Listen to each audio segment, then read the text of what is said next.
Hello, this is physics with Swapnil. तो आज हम सीखने वाले हैं कॉन्सेप्ट ऑफ पोटेंशियल। तो लास्ट लेक्चर पोटेंशियल एनर्जी वाले लेक्चर में हमने डिराइव किया था, क्या डिराइव किया था, जो W था वहाँ फॉर्मूला क्या आया था, करेक्ट, Q अपॉन R। ये वर्क डन बाय क्या था, एजेंट था। और ये किसके लिए ड्राइव था, दो चार्जेस थे Q और सेपरेट बाय डिस्टेंस थे R। तो इनके बीच में जो इंटरेक्शनल पोटेंशियल एनर्जी आएगी, ठीक है, वो आती है इतनी। और यही हमारा किसके बराबर था, चेंज इन पोटेंशियल एनर्जी के बराबर था। क्यों था, क्योंकि इस स्मॉल q को लाने में जो हमने फोर्स लगाया था, एक्सटर्नल फोर्स लगाया था, वो F इलेक्ट्रिकल के बराबर ही लगाया था, जिससे एक्सेलरेशन जीरो था। एक्सेलरेशन जीरो था तो चेंज इन स्पीड भी क्या होगी, जीरो आएगी। तो यहाँ पे जो आता है चेंज इन काइनेटिक एनर्जी का टर्म, वो कैंसिल हो जाता है। तो work done by agent equal to ये आया था, ठीक है। और जब हम ये डिराइव कर रहे थे तो हमने लगाया था integration of F dot d x. ये हमने लगाया था integration of F dot d x. अब और ठीक है, और लिमिट लगाई थी initial to final, initial to final. हमारा इनिशियल जो चार्ज था वो क्या था, इनफाइनाइट में था, और फाइनल आर दूरी में था, ठीक है। और हम सब जानते हैं कि जो फोर्स है उसको अपन, ये एक्सटर्नल फोर्स था हमारा जो माइनस में आया था, ये आ गया था माइनस। और जो F इलेक्ट्रिकल होता है वो QE के बराबर होता है, तो ये आ जाएगा QE dot d x initial to final, ठीक है। तो ये फॉर्मूले हैं। अब इस फॉर्मूले से हमें सीखने को क्या मिलता है, इस फॉर्मूले से सीखने को मिलता है कि ये जो चार्ज है, जो हमारा वर्क डन है या चेंज पोटेंशियल एनर्जी है, ये इस चार्ज पे डिपेंड कर रही है, ठीक है। अगर ये चार्ज बड़ा हुआ, जैसे Q से 2Q हो गया, तो वर्क डन भी क्या लगेगा, ज़्यादा लगेगा। मतलब जो हमारा वर्क डन है, work done by external agent है या चेंज इन पोटेंशियल एनर्जी है, वो डिपेंड कर रही है चार्ज पे, इस स्मॉल चार्ज Q पे। अगर चार्ज बड़ा होगा तो चेंज पोटेंशियल एनर्जी भी ज़्यादा होगी, अगर इस चार्ज छोटा होगा तो चेंज पोटेंशियल एनर्जी भी क्या होगी, कम होगी। तो इसी को अगर हम W बाय एजेंट जो है, जो हमारा Q बाय R आ रहा है, इसी को अगर हम Q से डिवाइड कर दें, तो अगर हम Q से डिवाइड कर दें तो ये Q और Q कैंसिल हो जाएगा, तो हमारा क्या आ जाएगा, KQ बाय R, ये आ जाएगा ना।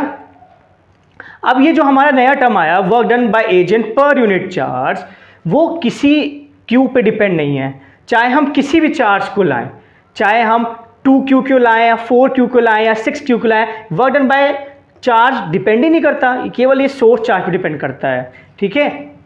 और सोर्स चार्ज की क्या होती है, इलेक्ट्रिक फील्ड होती है। तो ये जो इक्वेशन हो गया, ये कैरेक्टरिस्टिक हो गया, कैरेक्टरिस्टिक ऑफ इलेक्ट्रिक फील्ड।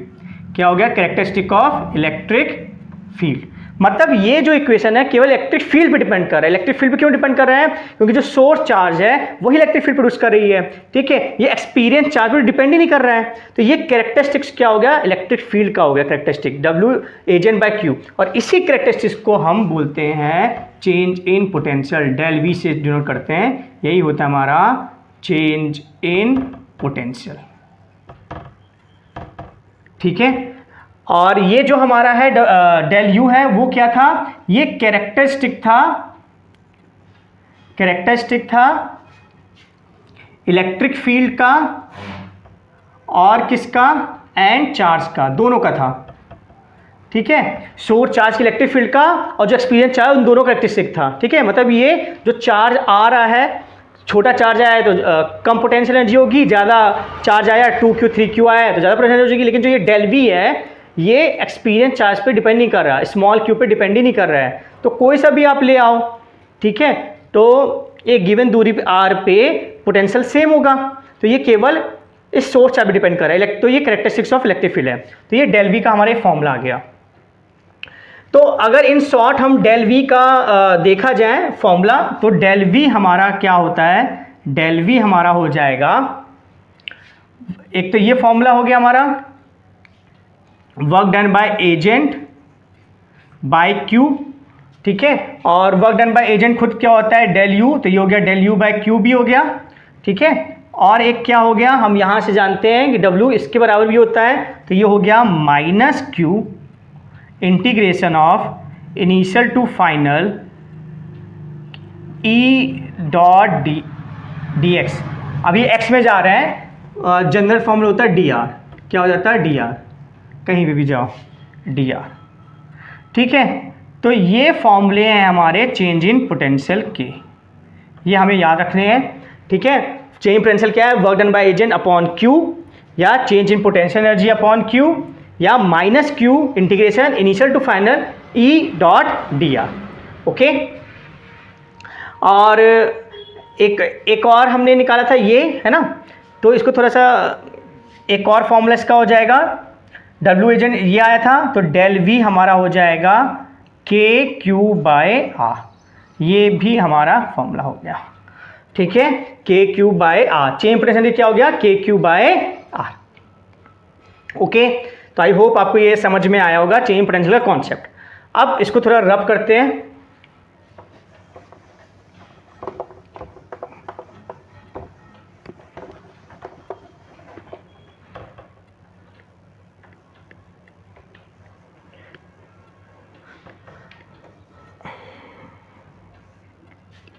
अब हमें पोटेंशियल निकालना है, पोटेंशियल एट अ पॉइंट, ये तो चेंज पोटेंशियल आया, हमें निकालना है पोटेंशियल एट अ पॉइंट। किसी एक पॉइंट में पोटेंशियल क्या होगा, तो ये हमारा सोर्स चार्ज है, ठीक है, और इस ए पॉइंट में जो आर की दूरी में है हमें निकालना है कि VA क्या होगा, ठीक है। तो हम वही करते हैं, हम इन्फिनाइट से चार्ज को लाएंगे, तो हमारा चेंज इन जो पोटेंशियल हो जाएगा, हमारा चेंज इन पोटेंशियल जो हो जाएगा वो क्या हो जाएगा, KQ/R।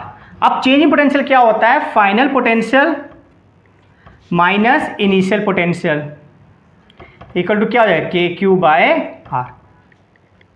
फाइनली हमारा पोटेंशियल क्या है, ये VA, और इनिशियल पोटेंशियल क्या है, V इन्फिनाइट, KQ/R। अब हम इन्फिनाइट के पोटेंशियल को जीरो मानेंगे तभी तो इसका पोटेंशियल आएगा।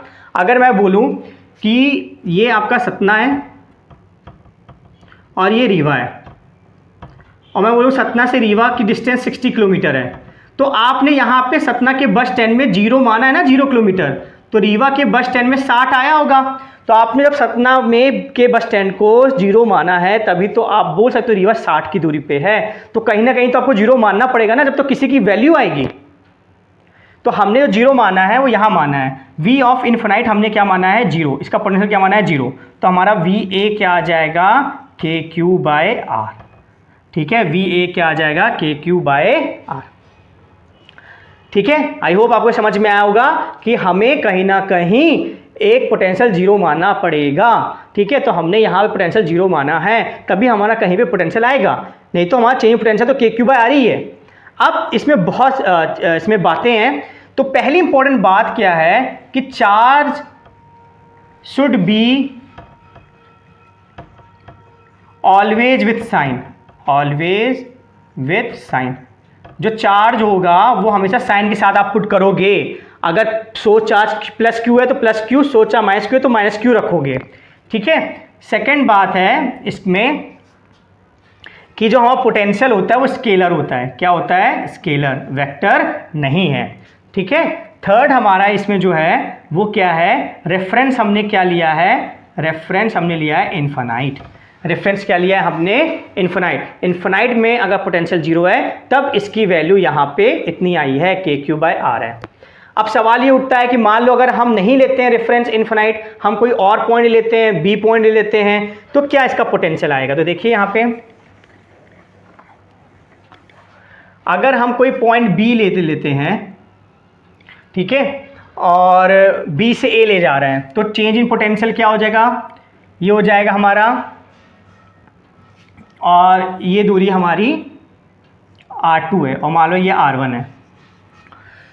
तो अगर इसी फॉर्मूले के साथ जाएं, अगर इन्फिनिटी माने तो VB में क्या पोटेंशियल होगा, KQ/R2, और VA में क्या हो जाएगा, KQ/R1। यही होता है ना, अगर इन्फिनाइट में हमने रेफरेंस माना है तो वी बी वी ए का ही आ जाएगा, और V B minus V A कर दें या V A minus V B कर दो तो क्या आ जाएगा, के क्यू कॉमन आ जाएगा और क्या आ जाएगा 1/r1 माइनस 1/r2 आ जाएगा ना।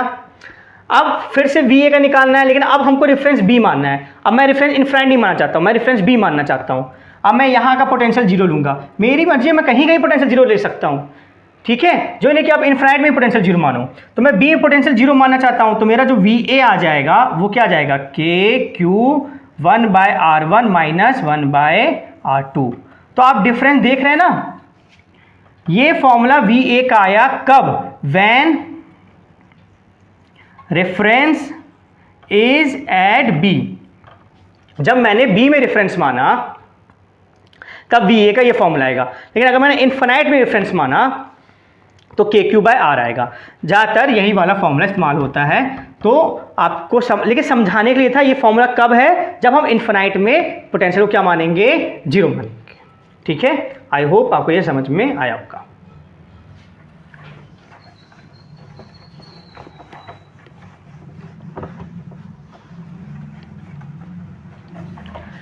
अब हम बात करेंगे सुपर पोजिशन प्रिंसिपल की। किसकी बात करेंगे, सुपर पोजीशन प्रिंसिपल की, सुपर पोजीशन प्रिंसिपल।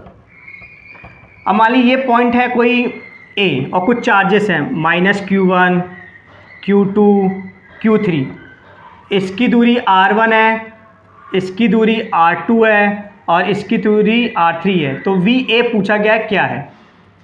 तो सुपर पोजिशन मतलब है एक एक करके देखो। जब हम Q1 निकाल रहे हैं तो मानो Q2 Q3 नहीं है, तो अगर केवल Q1 होता तो हम जानते हैं Q1 की वजह से पोटेंशियल क्या आता है, K माइनस Q1, क्योंकि साइन चार्ज हमेशा साइन साथ रखा जाता है और दूरी क्या है R1। फिर मानो Q1 नहीं है, केवल Q2 है, तो Q2 की वजह से क्या आता, Q2 की वजह से आता K Q2 अपॉन R2। और मान लो कि Q1 Q2 दोनों ने केवल Q3 है, तो Q3 की वजह से क्या आता, K Q3 अपॉन R3। अब तीनों को ऐड कर दो, यही होता है सुपर पोजीशन प्रिंसिपल। तो ये आ गया वी ए में पोटेंशियल। लेकिन याद रखें इसमें हमने क्या माना है, रेफरेंस एट इनफाइनाइट, ठीक है। इनफाइनाइट को रेफरेंस में मानते हुए ही फॉर्मूला आता है, ठीक है। तो सुपर पोजीशन प्रिंसिपल बहुत सिंपल है। अगर एक चार्ज है तो उसका पोटेंशियल जानते हैं के क्यू बाय आर हो, लेकिन अगर एक से ज़्यादा चार्ज हो तो किसी पॉइंट में अगर पोटेंशियल निकालना हो तो क्या करें, पहले एक चार्ज का निकालें, फिर दूसरे चार्ज का निकालें, फिर तीसरे चार्ज का निकालें और तीनों क्या कर दें, ऐड कर दें, क्योंकि पोटेंशियल हमारा एक स्केलर क्वांटिटी है। तो नेट पोटेंशियल ए में इतना आपका आ जाएगा, ठीक है। आई होप आपको समझ में आया होगा सुपर पोजीशन प्रिंसिपल, ओके।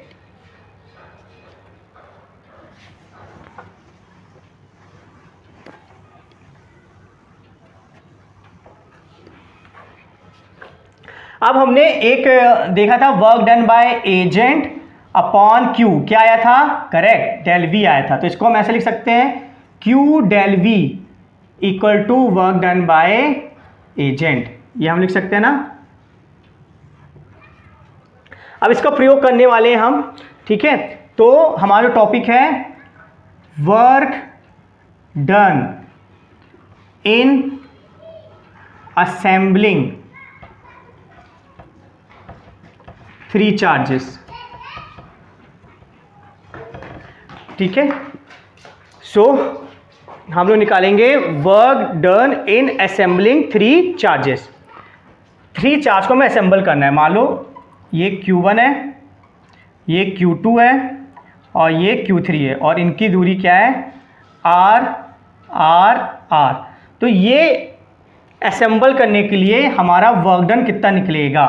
क्यों वर्क डन करना पड़ेगा, तो हम जानते हैं सब पॉजिटिव है, रिपेल करेंगे, ये स्टेबल नहीं है, ये जो कन्फिग्रेशन है स्टेबल नहीं है, ये दूर जाना चाहते हैं, लेकिन हमने इसमें वर्क डन किया है। तो जो हमने वर्क डन किया है वो सिस्टम की पोटेंशियल एनर्जी में स्टोर हो जाएगा। तो हमारे द्वारा जो वर्क डन है, या हम जानते हैं वर्क डन ही क्या होता है, चेंज इन पोटेंशियल एनर्जी होता है। तो जो चेंज इन पोटेंशियल एनर्जी आई है वो हमें निकालना है, ठीक है। तो हम इसको कैसे करेंगे, तो सबसे पहले हम मान लेंगे कि हम Q1 चार्ज को लाते हैं, इसको नाम देते हैं A B C। Q1 charge को लाते हैं इनफाइनाइट से A में, ठीक है। A में हम लाते हैं Q1 चार्ज को, ठीक है। तो जो वर्क डन होगा वो 0 होगा। क्यों होगा, क्योंकि यहाँ पे कोई फील्ड ही नहीं है, अभी अभी तो Q1 यहाँ पे चार्ज आया है, ठीक है, कोई चार्ज ही नहीं है, इसके पहले यहाँ पे था ना कोई फील्ड थी। तो जब कोई फील्ड ही नहीं है, ठीक है, तो उस पॉइंट पे कोई पोटेंशियल नहीं होगा। जब पोटेंशियल ही नहीं होगा तो वर्क डन क्या लगेगा, 0 लगेगा, ठीक है। अब Q1 चार्ज आ गया है, अब हमें यहाँ पे Q2 चार्ज लाना है, तो हम Q2 चार्ज भी लाएंगे, इनफाइनाइट से लाएंगे, ठीक है, इनफाइनाइट से हम Q2 चार्ज भी लाएंगे, यहाँ पे लाएंगे। लेकिन जब Q2 चार्ज लाएंगे तो जो Q1 से Q2 की दूरी है वो आपकी बेटा R है, तो जो Q1 का यहाँ पोटेंशियल आएगा, ठीक है, जो चेंज इन पोटेंशियल आएगा वो आपका क्या आ जाएगा, चेंज पोटेंशियल KQ1/R आ जाएगा।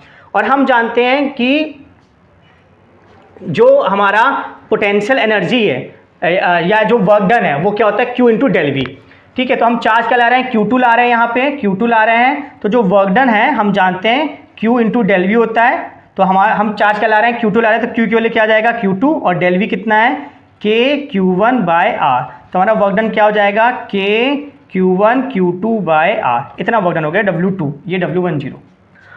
अब हमें तीसरा चार्ज लाना है, तो दूसरा चार्ज भी आ गया। अब हमें तीसरा चार्ज यहाँ पे लाना है, ये B पॉइंट में भी आ गया। अब C पॉइंट में हमें तीसरा चार्ज लाना है, तो C पॉइंट में भी हम तीसरा चार्ज इनफाइनाइट से लाएंगे, ठीक है, इनफाइनाइट से लाएंगे। लेकिन अब Q1 की जो यहाँ पे फील्ड होगी, यहाँ पे फील्ड होगी, पोटेंशियल होगा, वो क्या होगा, वो होगा KQ1/R, और Q2 का यहाँ पे जो होगा, ये डिस्टेंस R है C पॉइंट पे, तो वो हो जाएगा KQ2/R। तो ये क्या हो जाएगा, नेट चेंज इन पोटेंशियल, क्योंकि प्रिंसिपल ऑफ सुपरपोजिशन, अगर किसी पॉइंट में पोटेंशियल निकालना है तो Q1 चार्ज द्वारा निकालो और Q2 चार्ज द्वारा निकालो, दोनों को ऐड कर दो, तो ये नेट चेंज पोटेंशियल है। अब जो वर्क डन होता है वो क्या होता है, Q इंटू डेल वी। कौन सा Q ला रहे हैं, Q3 ला रहे हैं, तो Q3, और डेल वी क्या होगा, डेल वी होगा KQ1/R प्लस KQ2/R, ये W3 हो जाएगा, ठीक है। तो जो हमारा टोटल वर्क डन हो जाएगा, टोटल वर्क डन हो जाएगा, वो क्या हो जाएगा, W1 plus W2 plus W3। तो W1 तो 0 है, तो ये हो जाएगा हमारा बेटा 0, और W2 क्या है, KQ1Q2/R, KQ1Q2/R, और W3 क्या है, KQ1Q3/R, KQ1Q3/R plus KQ2Q3/R, KQ2Q3/R। तो यही हमारा वर्क डन आया है, और यही हमारी क्या होगी, चेंज इन पोटेंशियल एनर्जी, ठीक है। तो तीन चार्ज को असेंबल करने में हमारा जो पोटेंशियल एनर्जी चेंज आएगा सिस्टम का, वो इतना आएगा, KQ1Q2/R plus KQ1Q3/R plus KQ2Q3/R, ठीक है। तो बार बार हम ये नहीं करेंगे, तो मैंने डेरिवेशन करवाया है, कैसे रिजल्ट आया है। अब एक और क्वेश्चन करते हैं और इसका हम एप्लीकेशन बताते हैं इस फॉर्मूले का।